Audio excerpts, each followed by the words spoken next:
Ethan Carter never planned on being a hero to anyone. He just wanted to build things that lasted.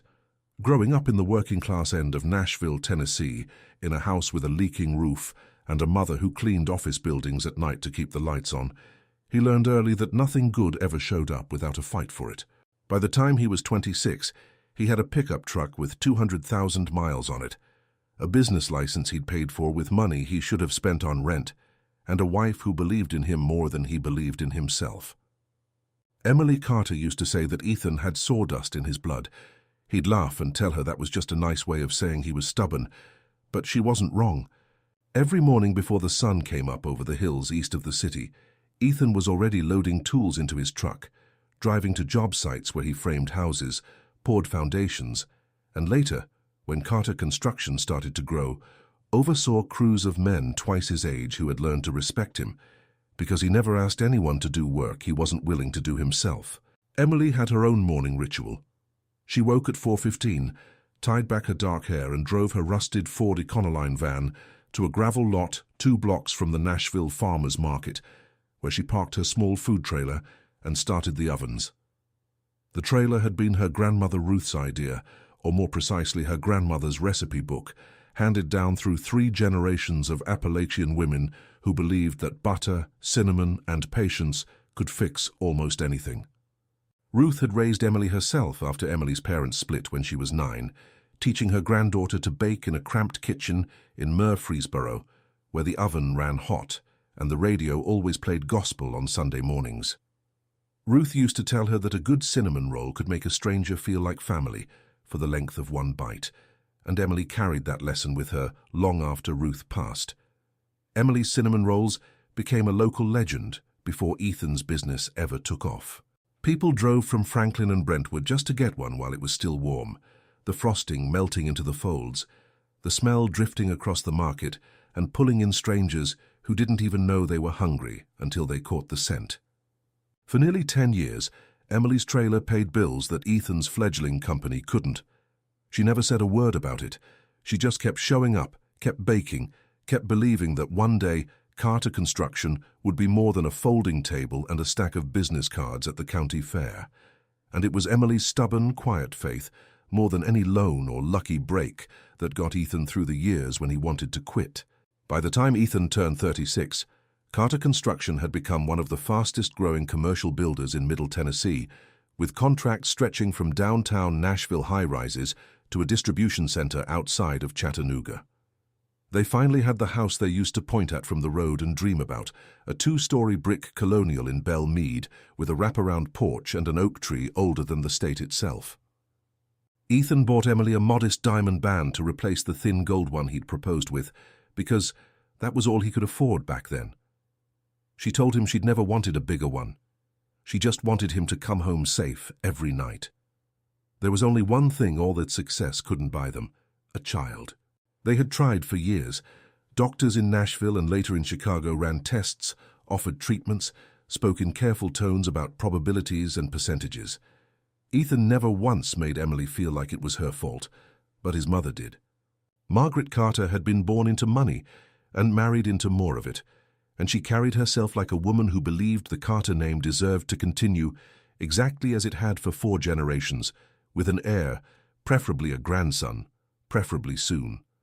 She had never approved of Emily, a girl who'd grown up in a trailer park outside of Murfreesboro and smelled, in Margaret's words to her sister over the phone, like flour and desperation.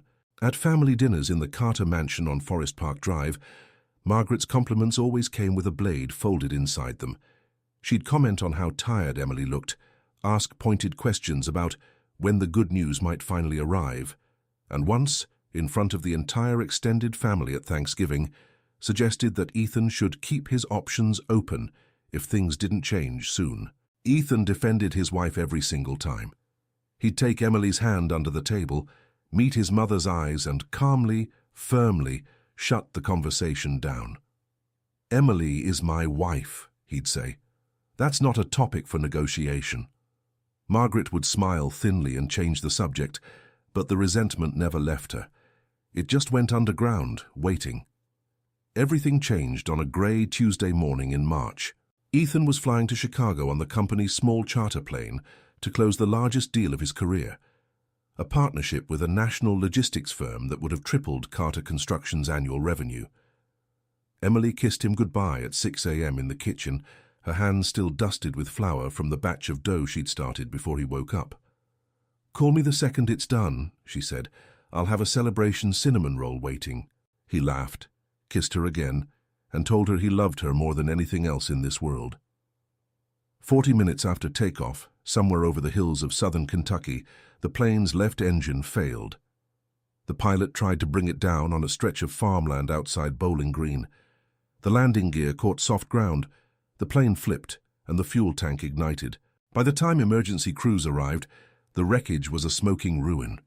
2 of the 4 people aboard were pronounced dead at the scene. A third, badly burned and unconscious, was airlifted to a trauma center in Nashville. His identification, like almost everything else in the cabin, had been destroyed in the fire. For nearly 36 hours, hospital staff worked without a name, treating a John Doe whose face had been altered by burns and swelling beyond easy recognition.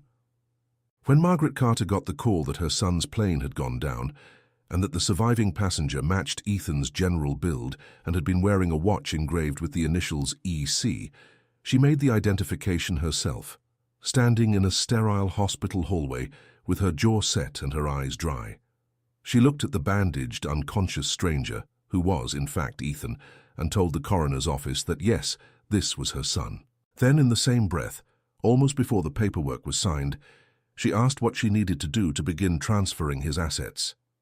The doctors explained that the patient was in a deep coma, his brain activity minimal, his prognosis uncertain. He might wake in days. He might never wake at all. Margaret nodded slowly, thanked them, and walked out of that hospital already rehearsing the story she planned to tell the world. She did not call Emily right away. Instead, she called her lawyer, a silver-haired man named Richard Voss who had handled Carter family business for 3 decades and who understood, better than most, how far Margaret was willing to go to protect what she considered rightfully hers. By the time Emily learned that her husband's plane had crashed, it was already being described to her as a memorial, not a hospital stay. Margaret met her at the mansion's front door with red-rimmed eyes and a story so convincing that Emily collapsed on the porch steps in grief. There would be no funeral yet, Margaret explained, because there was, tragically, almost nothing left to bury. The company, she said, needed to move quickly to secure its contracts. Emily, still in shock, signed papers she didn't fully understand, papers Margaret's lawyer had drafted weeks in advance of any crash, papers designed to strip Emily of any claim to the estate, framed instead as temporary administrative measures to keep the business afloat during a time of grief. Within 3 weeks, Margaret had Emily removed from the house on the grounds that the property technically belonged to a family trust, not to Ethan and Emily individually. She froze the joint bank accounts, citing estate complications. She took the cars. She had the family portraits removed from the walls, including Emily's wedding photos, and placed them in storage, telling the staff that certain items no longer belong in this house. And then, when a few loyal employees began asking uncomfortable questions about why Emily had been pushed out so fast, Margaret did something far crueler than eviction. She began telling people, quietly at first, then with growing confidence, that Emily had never really loved Ethan for who he was, only for what he built. She said that within days of the crash, before Ethan was even confirmed dead, Emily had been seen with another man. She invented a name, a used car salesman from Antioch named Dale Whitfield, and claimed Emily had run to him the moment she thought the money and the man attached to it were gone. It was a lie built entirely from nothing, but Margaret told it with the practiced calm of a woman who had spent her whole life getting what she wanted by controlling what other people believed. And in a city where the Carter name still carried weight, people believed her. Old friends stopped calling. Neighbors who used to wave now looked away. The story spread through the country clubs and the church groups and eventually reached the farmers' market itself, where long-time customers began to whisper behind Emily's back, wondering how a woman could betray a dying man so quickly. Emily had no proof to fight the lie with, no family lawyer, no money for one, and no fight left in her most days. She was alone, grieving a husband she believed was dead, homeless in the city where she'd built her entire adult life, and utterly humiliated by a story that wasn't true. She moved into a small apartment above a laundromat on Nolansville Pike, paid for with the little cash she'd managed to hide in a shoebox before Margaret froze everything else. She used the last of her savings to buy back an old dented coffee trailer from a retiring vendor she'd known for years, a man named Walt, who gave her a payment plan out of pity and respect. There were nights during those first weeks when Emily sat alone in that small apartment, listening to the laundromat's dryers hum through the floor, and genuinely wondered if she had the strength to keep going. She would press her hand against her stomach, still unaware of exactly what she was carrying, and feel a strange, stubborn pull toward the future, as if some part of her already understood there was more at stake than just her own survival.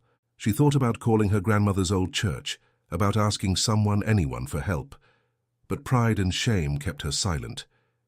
Instead, she pulled out Ruth's recipe book, its pages soft and stained with decades of use, and she started over. 4:15 every morning. Flour on her hands, cinnamon in the air.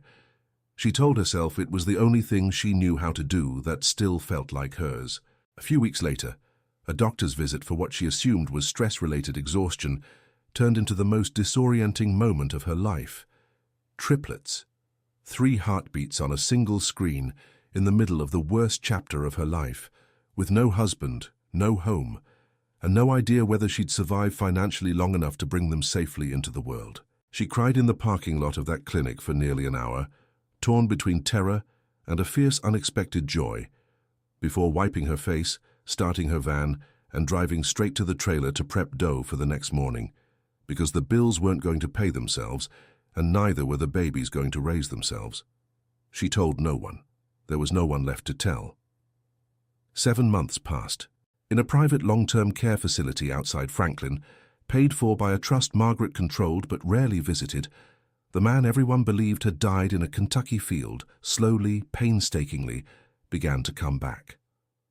Brain activity returned first in flickers, then in longer stretches.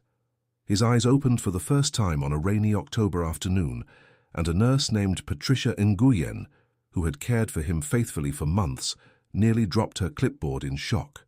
It took weeks more before Ethan could speak in full sentences, before the swelling in his face resolved enough that he looked recognizably like himself again, before doctors were confident enough in his cognitive recovery to let visitors in beyond hospital staff. The first thing Ethan asked, the very first coherent sentence he managed to form, was, "Where's my wife?" The nurse hesitated. She didn't know the story circulating outside those walls. She simply told him his mother had been managing things and would be able to answer his questions. When Margaret finally came, dressed in black as though still performing grief for an audience, she sat beside his bed, took his hand and delivered the story she had spent 7 months perfecting. "Ethan, honey, I need you to be strong," she said. "Emily left. She left you for another man almost as soon as you were gone. I didn't want to believe it either. But there's no other explanation. She's not coming back." Ethan stared at the ceiling for a long time after she left that day. His body was weak, his memory of the crash itself still a blank space, but his mind, when it came to Emily, was perfectly clear. He thought of 10 years of 4 a.m. mornings. He thought of her hands, cracked and flour-dusted, working double shifts so he could chase a dream that might have gone nowhere. He thought of the woman who had stayed through every failed contract, every night he came home too exhausted to speak, every year they'd cried together over another negative pregnancy test. "She wouldn't do that," he said quietly to the empty hospital room. "Not Emily." Nobody believed him at first. His physical therapist told him grief did strange things to memory. The hospital psychiatrist gently suggested he might be idealizing the past as a coping mechanism. Even Margaret, when he pushed back, sighed and told him he was still confused from the trauma. But Ethan Carter had built an entire company on stubbornness, and something deep and certain in him refused to accept the story he was being handed. The moment he was discharged, against his mother's strong objections, he moved not back into the Belmead house, but into a modest rental condo near Green Hills, telling Margaret he needed space to process everything. What he actually needed was distance from her and freedom to start asking questions no one wanted him to ask. He started with Marcus Webb, his old operations manager, a man who'd worked for Carter Construction since its earliest days and who Ethan trusted more than almost anyone outside his marriage. Over coffee at a diner far from downtown, Marcus grew visibly uncomfortable when Ethan brought up Emily's departure. "Ethan, man, I don't know if I should be telling you this," Marcus said, turning his mug slowly on the table. "But I never bought that story. Emily didn't leave. She was thrown out. I saw movers taking her things while your mother stood on the porch giving instructions. There wasn't any boyfriend anywhere near that house. I heard your mum's assistant, Denise, on the phone a few days later, talking about managing the narrative. Those were her exact words. I always wondered what that meant." Ethan felt something cold settle into his stomach. "Why didn't you say something?" Marcus looked down. "Your mother let go of anyone who asked too many questions. I've got 3 kids, Ethan. I couldn't afford to be next. I'm sorry." That conversation cracked something open in Ethan that never fully closed again. He began quietly reaching out to former household staff, security guards who'd worked the gate at the mansion, junior associates at Richard Voss's law firm who owed him favors from years of contract work. Piece by piece, a very different picture began to form, one his mother had spent 7 months carefully hiding. Our former security guard named Tony Alvarez, who'd been fired shortly after the crash under vague pretenses, agreed to meet Ethan in a parking garage downtown, still nervous about being seen. "I was there the day they moved her out," Tony said. "Your mother had movers there before the ink was even dry on whatever your wife signed. Mrs. Carter told her, and I heard this myself, that if Emily made any noise about it, about the house or the accounts, that she'd make sure nobody in this town would hire her or do business with her ever again. Emily didn't fight it. She just left. She looked broken, man. I felt sick watching it." Ethan's hands shook as he thanked Tony and pressed several $100s into his palm, not as payment, but as an apology for what his family had done to a good man's job security. The deepest crack came from an unexpected place. Richard Voss's own junior associate, a young attorney named Priya Chandrasekaran, who had drafted much of the paperwork Emily signed in that first haze of grief. She'd left the firm months earlier over what she vaguely described in her resignation letter as ethical concerns, and when Ethan tracked her down at a small legal aid office in East Nashville, she didn't need much convincing to talk. "Those documents your wife signed weren't standard estate administration forms," Priya told him, sliding a folder across a cluttered desk. "They were drafted specifically to reassign trust ownership of the Belle Meade property and freeze joint accounts under language that only applies if there's evidence of infidelity or abandonment. Your mother had Mr. Voss draft those documents before your identification was even confirmed. I have copies. I kept them because I knew someday somebody would need the truth, even if it cost me my job." Ethan sat in stunned silence, staring at dates on legal paperwork that predated his mother's official identification of his body at the hospital by nearly a week. His mother hadn't reacted to a tragedy. She had engineered one, betting that he would never wake up to ask questions. Priya also told him something else that shook him almost as much. She said that a few weeks after Emily left the mansion, Margaret's assistant Denise had asked her to draft a formal cease and desist letter, never sent, threatening legal action against Emily if she ever tried to claim any percentage of Carter Construction, regardless of any children that may result from the marriage. Ethan read that line twice before he understood its full weight. His mother had known, or at least suspected, that Emily might be pregnant, and had prepared to fight her over it before he'd even opened his eyes. Every discovery deepened the fury simmering beneath Ethan's calm exterior, but he forced himself to be patient.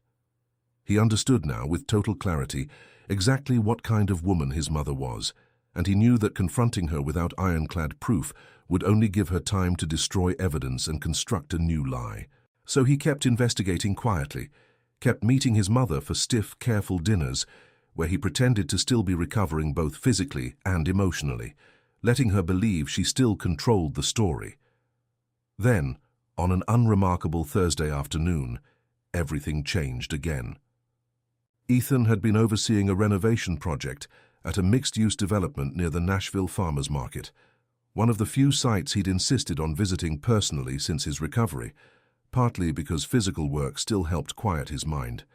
Walking back to his truck after a long afternoon of inspections, hungry and distracted, He noticed a small food trailer parked at the edge of the market lot, steam curling from a vent on its roof, a hand-painted sign reading Ruth's Kitchen swinging gently above the window. Something about the smell stopped him cold before he even registered what it was. Cinnamon, butter, a particular sweetness he hadn't tasted in what felt like a lifetime. He walked over almost without deciding to, joined the short line, and when he reached the window, ordered a cinnamon roll without even looking up at the person handing it to him, his mind still tangled in thoughts of legal documents and betrayal. He took a bite. Time did something strange in that moment. The frosting, thick and slightly tangy from cream cheese, the way only one recipe he'd ever known made it. The precise ratio of cinnamon to brown sugar. The particular way the dough pulled apart in soft, buttery layers. It wasn't just familiar. It was exact. It was the taste of 10 years of 4 a.m. mornings, of Emily's hands, of the celebration roll she'd promised him the morning his plane went down. His eyes snapped up. Behind the window, wiping flour from her hands with a dish towel, was Emily, thinner than he remembered, tired in a way that carved new lines around her eyes, but unmistakably, achingly his wife. And beside her, balanced on a small blanket spread over a folding chair in the shade of the trailer's awning, were 3 infants, dark-haired, wriggling, unmistakably Carter features in 3 tiny faces. Ethan's whole body went numb. He wanted to vault over the counter, wrap his arms around her, beg forgiveness for 7 months he never asked for, and couldn't have prevented. Every instinct screamed at him to run to her. But another part of him, the part that had spent weeks quietly compiling proof of his mother's betrayal, understood that if he revealed himself now, impulsively in a public parking lot, Margaret would hear about it within the hour. She would have time to destroy documents, silence witnesses, reframe the story before Emily could even process what was happening. So Ethan did the hardest thing he had ever done. He lowered his head, paid for the cinnamon roll with cash so there'd be no card record, and walked away without saying a word, his heart pounding so hard he thought Emily might hear it from across the lot. He sat in his truck for nearly an hour afterward, hands gripping the steering wheel, tears finally breaking free after 7 months of forcing himself to stay composed. He was alive. Emily was alive. He had children, 3 of them, that he never knew existed, and his own mother had stolen 7 months of that truth from all of them. That night, Ethan made a decision. He would not go to Emily yet as much as it tore at him. Instead, he would finish what he'd started. He would dismantle every lie his mother had built, piece by piece, so that when he finally did walk back into Emily's life, it would be with the truth fully exposed, and no way for Margaret to twist it into something else. Over the following weeks, Ethan worked with a discretion that surprised even Marcus Webb, who became his closest ally in gathering the final pieces of evidence. He hired a private investigator named Carla Jimenez, a former Metro Nashville detective who specialized in financial fraud, and together they built a case that connected every piece. The predated legal documents Priya had preserved, the frozen accounts routed through a shell entity Margaret controlled, security footage Tony Alvarez helped locate showing movers removing Emily's belongings within 72 hours of the crash, and phone records subpoenaed through a discreet but sympathetic contact at the district attorney's office, showing calls between Margaret and Richard Voss discussing asset protection the day after Ethan's plane went down, before his official identification. Carla also uncovered something Ethan hadn't expected. Margaret's younger sister, a quieter woman named Diane who lived outside Knoxville and rarely involved herself in Carter family affairs, had apparently tried to intervene months earlier, calling Margaret directly to ask why Emily had disappeared so suddenly and why the family wasn't searching harder for her. Margaret had cut Diane off from the family entirely after that call, freezing her out of holidays and family gatherings for the rest of the year. When Carla reached out to Diane on Ethan's behalf, Diane agreed almost immediately to testify to what she'd heard, relieved that someone was finally willing to listen. Ethan also quietly re-established contact with Emily, though not the way she expected. He didn't approach her directly, not yet.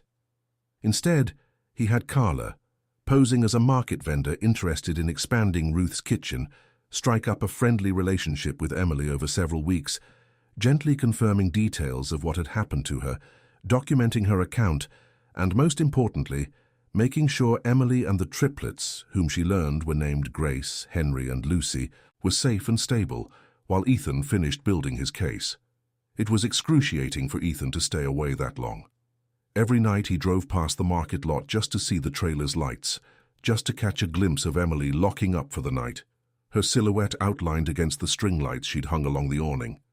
He kept a photo Carla had discreetly taken of the triplets on his phone, 3 tiny faces he'd stare at for hours, promising them silently that he was coming, that he just needed a little more time. He requested a formal family meeting at the Carter mansion, telling his mother he wanted to discuss moving forward with the estate transition now that I'm fully recovered. Margaret, delighted at what she assumed was her son finally accepting his new reality, arranged an elegant dinner, inviting Richard Voss to be present to finalize what she believed would be a permanent reassignment of trust control into her name, using Ethan's supposed ongoing recovery concerns as pretext. What she didn't know was that Ethan had arranged for Carla Jimenez, along with a Davidson County prosecutor named Angela Ferris, who had reviewed the mounting evidence over the preceding weeks, to be present as well, along with Marcus Webb, Priya Chandrasekaran, and Diane, all of whom Ethan had asked to attend as witnesses. The dinner began with strained pleasantries. Margaret, dressed impeccably, poured wine and spoke about finally putting the tragedy behind them.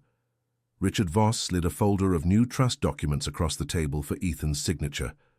Ethan didn't touch it. "Before I sign anything," Ethan said, his voice steady in a way that made Margaret's smile falter slightly, "I want to talk about Emily." Margaret's expression tightened. "Ethan, we've discussed this. She's gone. It's painful, but you need to accept—" "She never left me," Ethan interrupted. "You threw her out 3 weeks after the crash, using documents Richard drafted before you'd even officially identified me at the hospital. You froze our accounts. You spread a lie about a man named Dale Whitfield who, as it turns out, doesn't exist. I checked, Mother. There's no Dale Whitfield registered anywhere in Davidson County." The color drained from Margaret's face. Richard Voss set down his wineglass with a hand that wasn't quite steady. "I have the documents, Mother," Ethan continued, nodding to Carla, who opened a folder and began laying photocopies across the table. "I have security footage. I have phone records. I have a sworn statement from a former associate at Richard's firm who kept copies of the paperwork because she knew someday the truth would matter. Aunt Diane is here too, Mother, because she tried to warn you 7 months ago and you cut her out of this family for it. And Emily," his voice caught, just slightly. "Emily is alive. She's been running a food trailer near the farmer's market this entire time, rebuilding her life from absolutely nothing, because you took everything from her. And Mother, she's not alone. I have 3 children, triplets, Grace, Henry, and Lucy. They're almost 8 months old, and I only just learned they exist because you decided grieving a dying son was less important to you than protecting an inheritance." Margaret's composure finally cracked. "Everything I did for this family, for you. That woman was never going to give this family what it needed." "She gave this family everything it needed," Ethan said, his voice rising for the first time. 10 years of sacrifice, 10 years of working herself to exhaustion so I could build something. And the one time she needed someone to stand up for her, when she was grieving a husband she believed was dead, you destroyed her instead." Angela Ferris, who had remained quiet until then, finally spoke. "Mrs. Carter, given what's been presented here tonight, along with the documentation already reviewed by my office, I believe there's sufficient basis to pursue charges related to fraud, forgery of estate documents, and defamation. I'd strongly advise you to have counsel present for any further conversation." Richard Voss, sensing the extent of his own exposure, quietly excused himself from the table, already reaching for his phone, presumably to call his own attorney, rather than continue defending Margaret's interests. Margaret sat in stunned silence, the empire of control she'd built over 7 months collapsing in the span of 20 minutes. The weeks that followed were legally complicated, but morally simple. With Angela Ferris's office formally investigating, and with Priya's preserved documents and Carla's evidence forming an airtight paper trail, Margaret was charged with multiple counts of fraud and forgery. Richard Voss, facing his own potential disbarment, cooperated fully with prosecutors in exchange for leniency, providing additional testimony about the scope of Margaret's scheme. The frozen accounts were released. The house, the shares, and control of the family trust were restored fully to Ethan, who wasted no time transferring joint ownership of everything unconditionally into both his and Emily's names. But before any of the legal machinery finished turning, Ethan needed to do the one thing that mattered more than all of it. He went to find his wife. It was a Saturday morning in late November, the air sharp and clear, frost still clinging to the grass in patches around the market lot. Emily arrived at 4:45 as always, unlocking the trailer, starting the ovens, moving through the familiar motions that had become the scaffolding holding her life together. She'd grown used to the ache of missing Ethan, folding it into the rhythm of her days the way she folded cinnamon into dough, present in every layer, but no longer something she let herself examine too closely. She didn't hear the truck pull up. She was elbow-deep in flour when she heard his voice, quiet, careful, achingly familiar, say her name.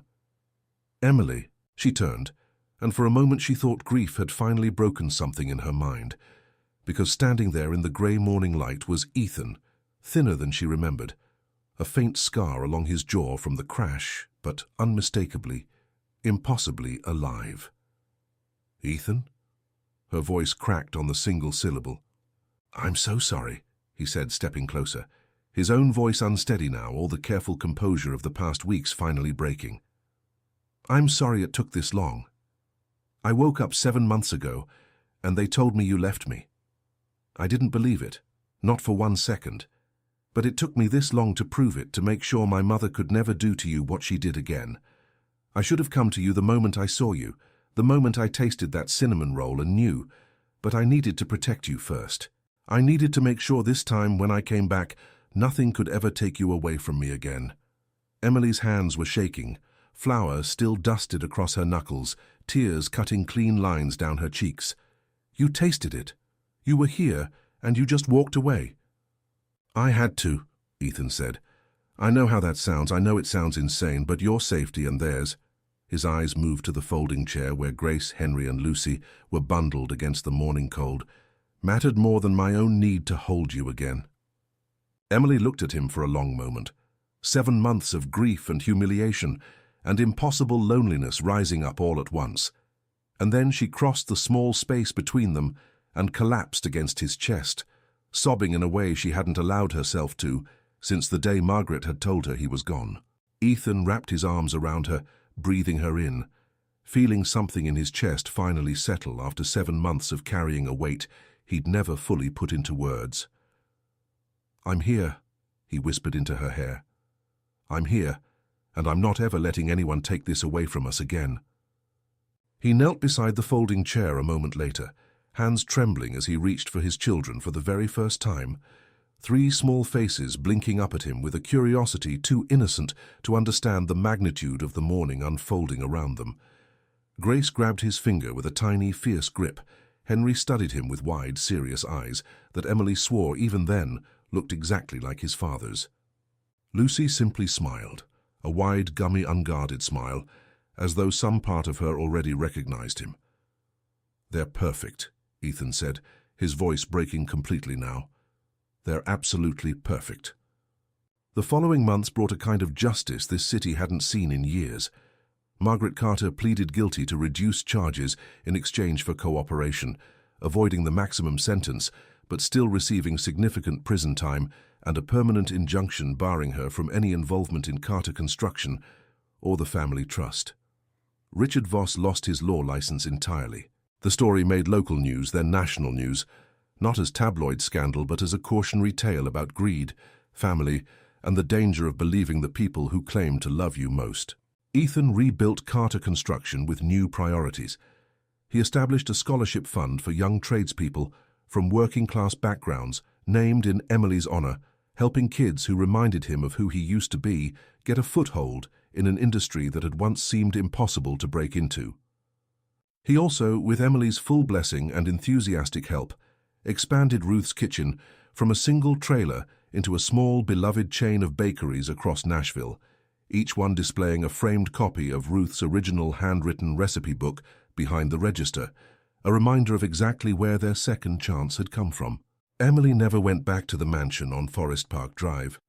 She and Ethan bought a smaller home instead, closer to the market, with a big kitchen and a wraparound porch, just large enough for 3 toddlers to eventually learn to walk across. It wasn't the biggest house they could have afforded. It was simply the one that felt like theirs, built on something real instead of something borrowed. Diane became a regular presence in their lives after that, showing up most Sundays with a casserole dish and an easy laugh, finally free to be part of a family that had spent years pushing her to the margins.